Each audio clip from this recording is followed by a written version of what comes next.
இணையமான அன்பார்ந்த உலமாக்களே, பெரியோர்களே, சகோதரர்களே, அல்லாஹ் ரப்பல் இஸ்ஸத் ஜல்ல ஜலாலுஹு மனவாலுஹு செய்த பெரியோர் அருள் தான் நிக்காஹினுடைய இந்த வைபகம் மஜ்மால நிக்காஹுடைய விடயங்கள் பேசப்படுது. குறைஞ்சது நாங்க இங்க சரி இந்த விஷயங்களை முதாக்கரா செய்யப்படுவதுக்காக. என்றால் இது இப்ப கரண்ட்ல பாக்குற நேரத்துல அதிகமாக பேசப்பட வேண்டிய ஒரு சப்ஜெக்டாகத்தான் இருக்கு.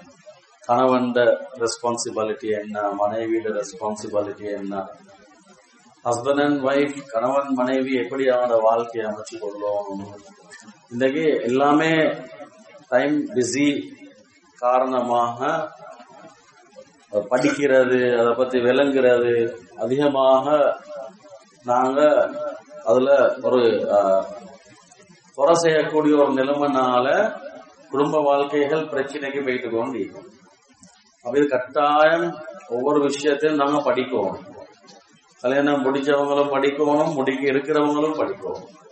ஏனால் அவ்வளோ அல்லாஹு தாலா குர்ஆன்ல இத பத்தி பேசுறான்.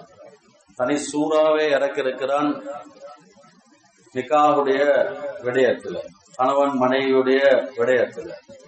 அப்ப அதை நாங்க படிக்காம அடுத்த எங்களோட வாழ்க்கைக்கு நாங்க என்டர் ஆகினோம்னு சொன்னா அவைகளுக்கு அதனுடைய விளப்பம் தெளிவு இல்லாதனால அங்க பிரச்சனை உண்டாகிறதுக்கு அது காரணமாக அமையும்.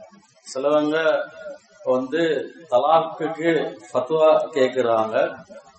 எப்படின்னா, நான் வைஃப்ட சொல்லிக்கிறேன், இதெல்லாம் செஞ்சு தரணும், அவன் செஞ்சு தாரா இல்ல, நான் தலாக் கொடுக்க போறேன். இல்லாட்டி தலாக் கொடுத்துட்டு கேக்குறாங்க, இதுக்காக வேண்டி தலாக் கொடுத்து பார்த்தா தலாக் கொடுக்கறதுக்குரிய சப்ஜெக்ட்ஸாகவே இருக்காது. இதில் அண்டர்ஸ்டாண்டிங்ல ஏற்பட்ட பிரச்சனைகள், விளங்கிக் கொள்றதுல ஏற்பட்ட பிரச்சனைகளாக இருக்கும்.